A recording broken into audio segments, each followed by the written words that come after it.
आए हुए सभी लोगों का बहुत बहुत धन्यवाद और आभार प्रकट करना चाहता हूं।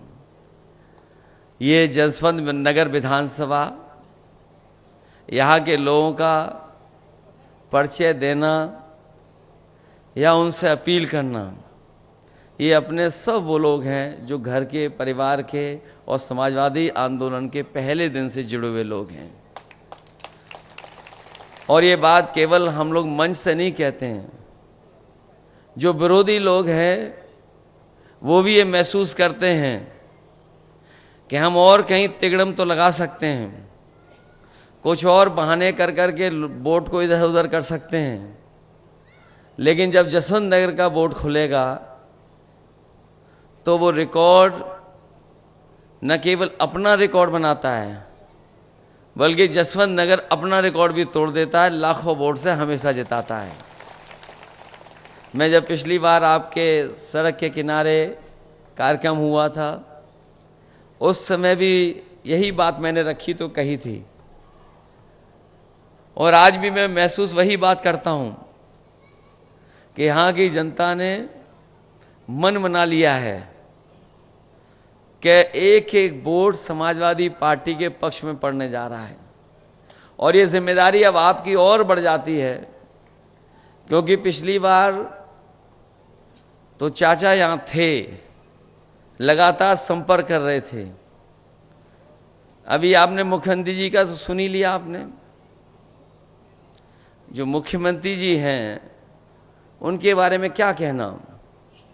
जब विधानसभा में हम लोग रहते हैं तो वो गिनती भी उल्टी पुल्टी पढ़ते हैं।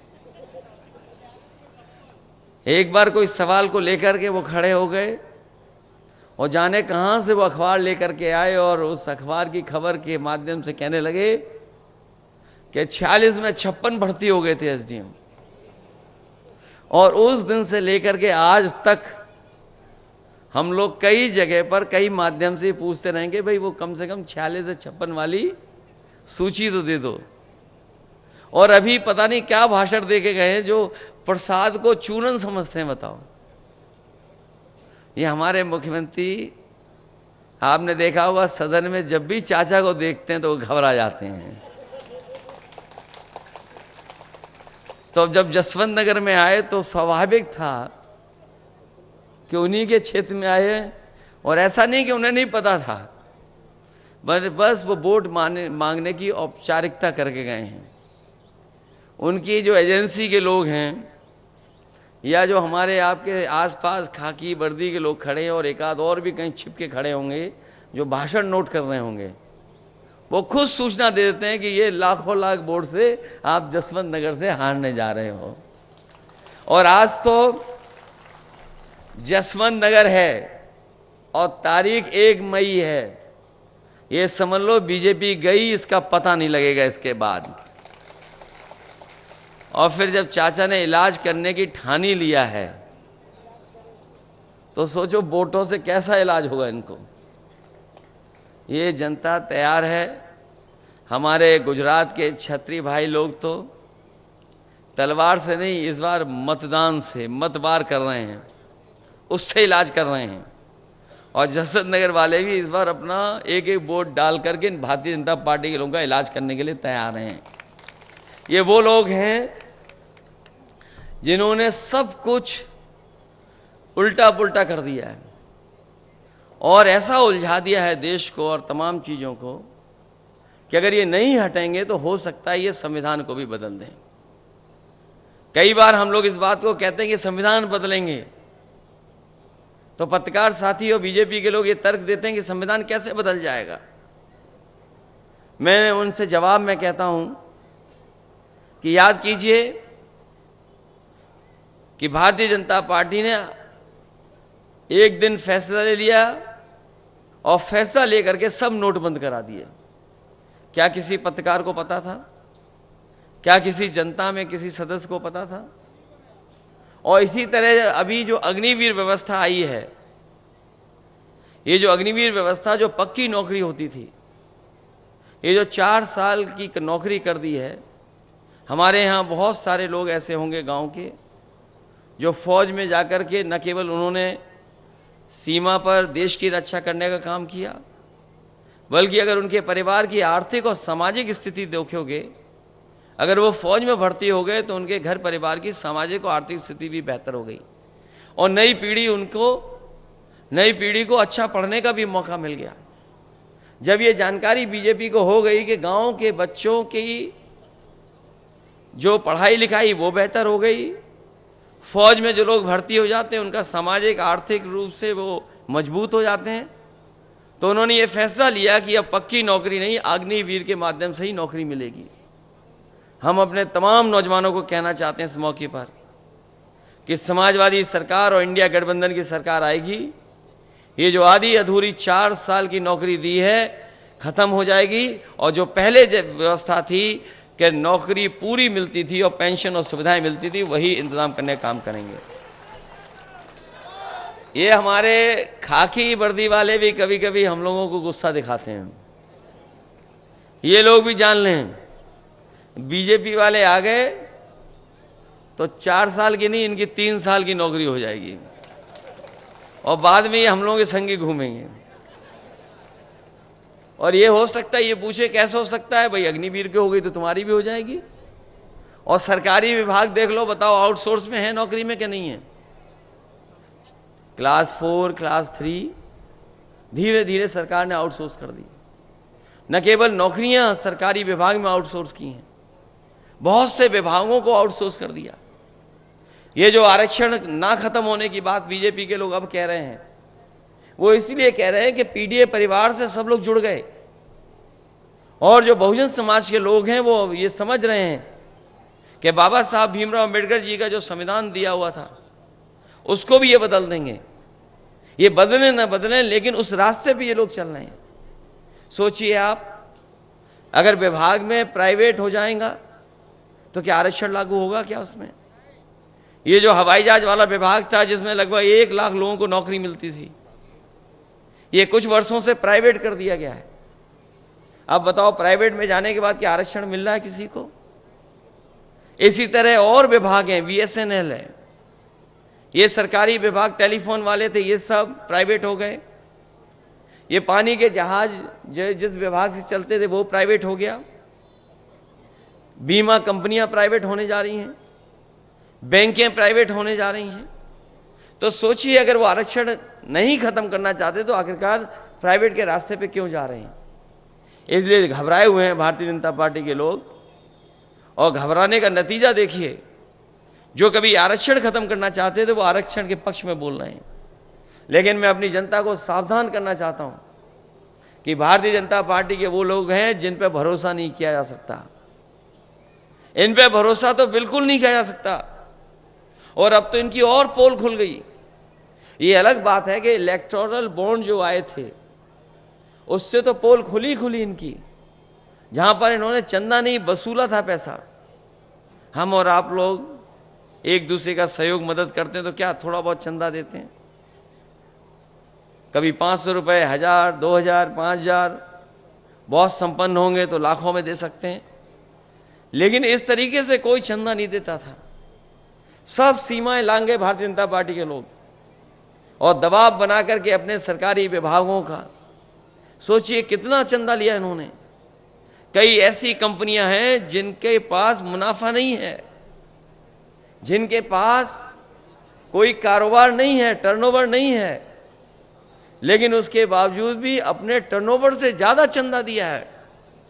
और कोई कल्पना नहीं कर सकता था कि 1,000 करोड़, 500 करोड़, 400 करोड़, 300 करोड़ तक चंदा दिया है।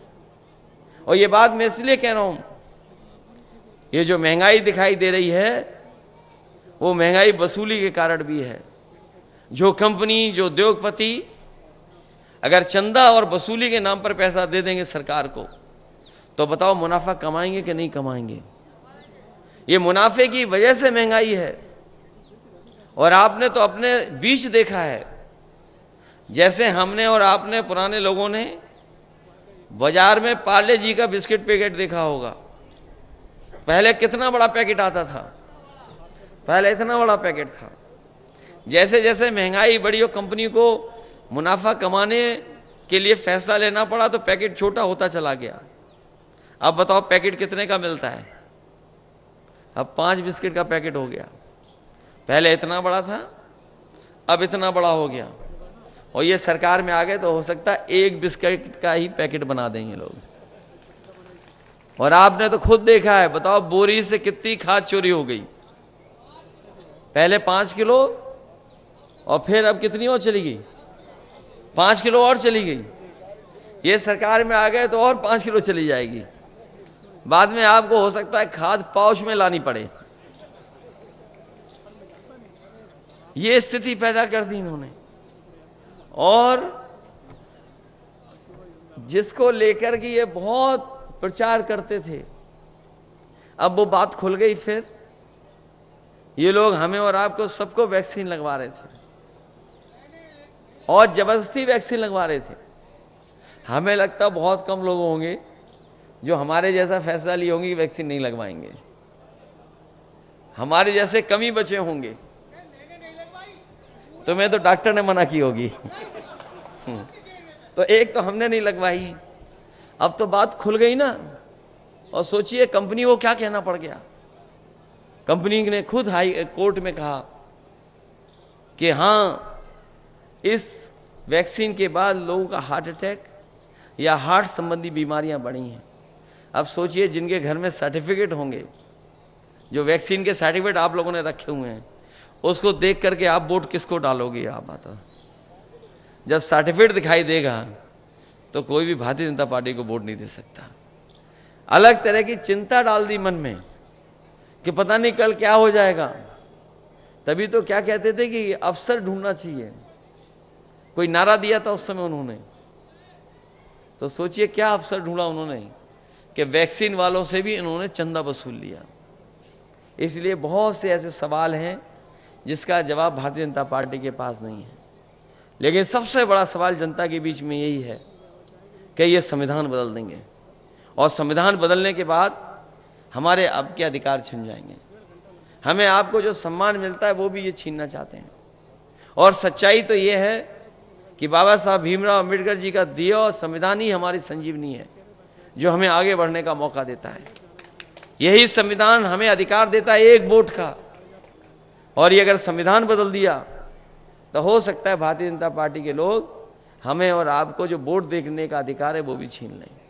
इसलिए जहां मतदान के लिए आप जाएंगे वहीं सावधान रहेंगे और सावधान रह करके अपने बूथ की रक्षा करने का काम करना। क्योंकि इस समय चाचा यहां ज्यादा समय नहीं दे पा रहे हैं। उन्हें भी चुनाव लड़ना पड़ रहा है और लड़ाना पड़ रहा है। तो उनकी भी इच्छा हम लोगों ने पूरी की है। तो कम से कम 1 लाख से ज्यादा का जिताने का काम करना, क्योंकि यहां की विधानसभा जिता सकती है। और कोई वर्ग ऐसा नहीं है जो वोट ना देना चाहता हो आपको और हमको। अगर थोड़ा बहुत हम लोग उनसे बातचीत कर लें, बैठ जाएं और उनको समझा ले जाएं, तो मैं समझता हूं हर वर्ग के लोग आपके साथ इस बार मतदान देने के लिए तैयार हैं। वो खुद महसूस कर रहे हैं महंगाई, बेरोजगारी और तमाम चीजें, क्योंकि इतनी महंगाई कभी नहीं हुई जितनी इस सरकार में हो गई।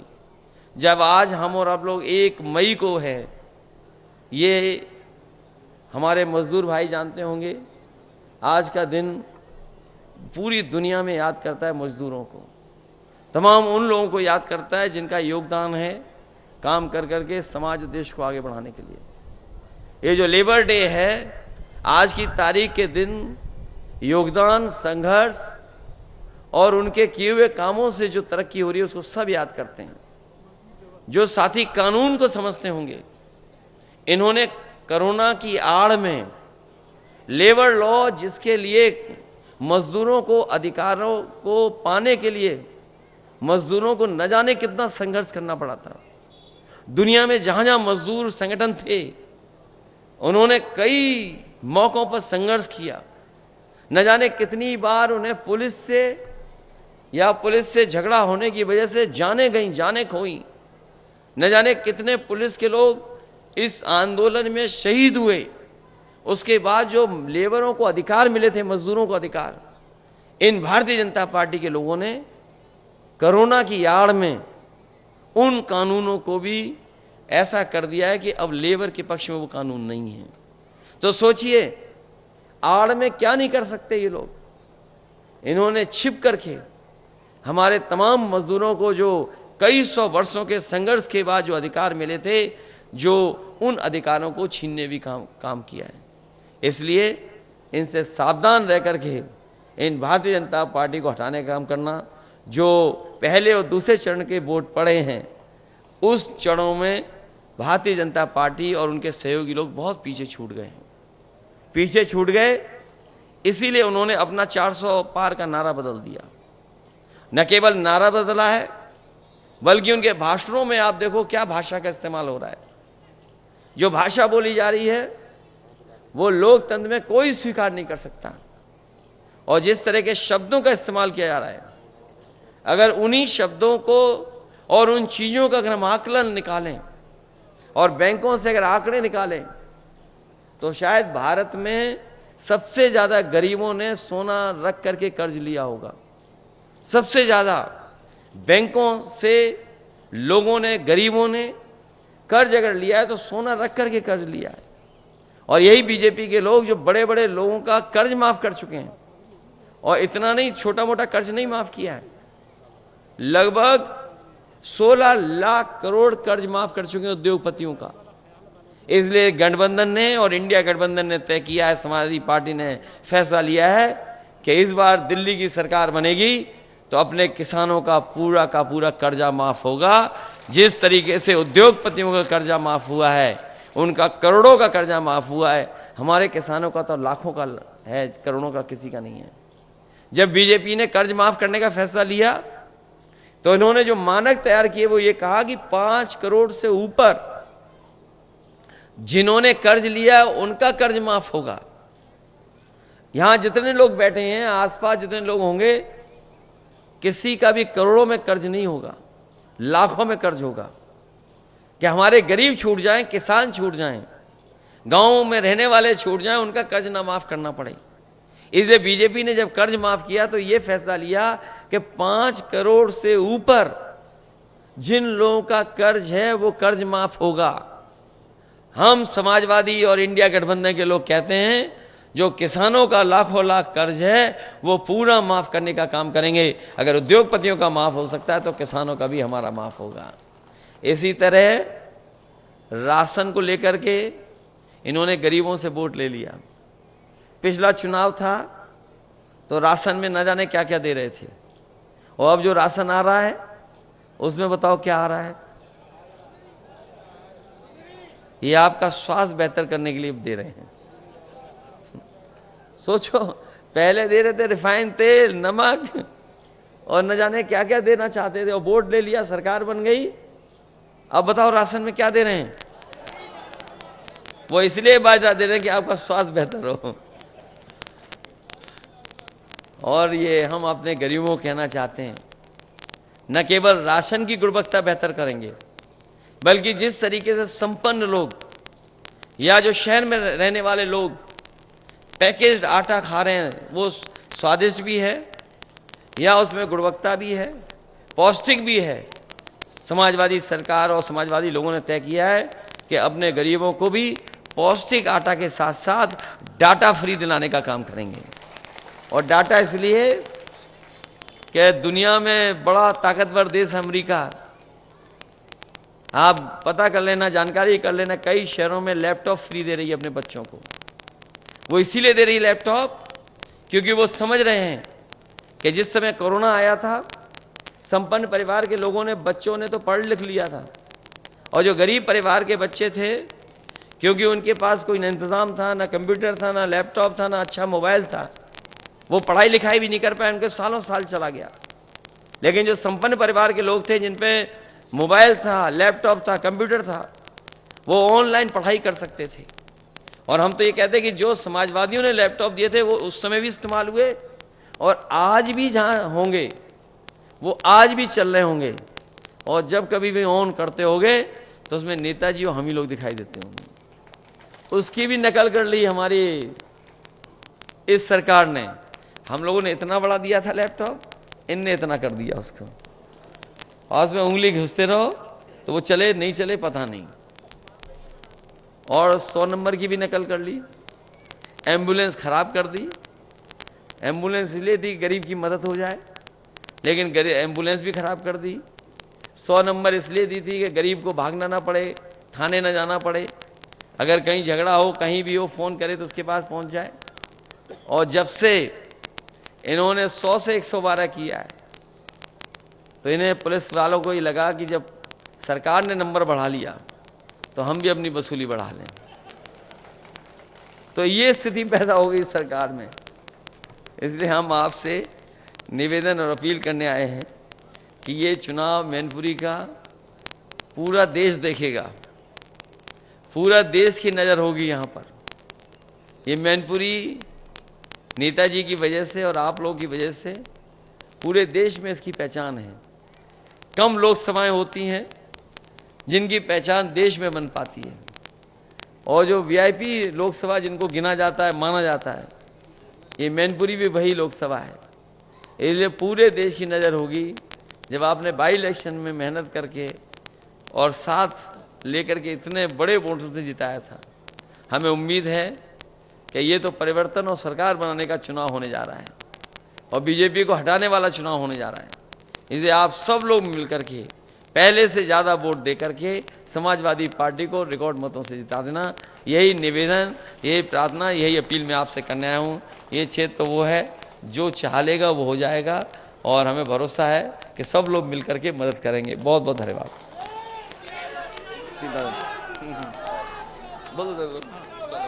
चलिए, सबको बहुत बहुत धन्यवाद।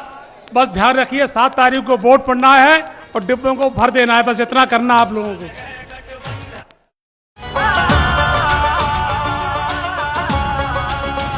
किसी को लालच से जोड़ा, किसी को ईडी ने तोड़ा, मनोबल भारत का था जो वो तानाशाही ने तोड़ा। भारत को हमने जोड़ा है, तुमने तो इसको तोड़ा है। तानाशाह ने देश की कश्ती को मझधार में लाके छोड़ा है। भारत का किसान ये कहता है, सीमा पे जवान ये कहता है, इंडिया को अपना वोट दो, गठबंधन को तुम वोट दो, इस देश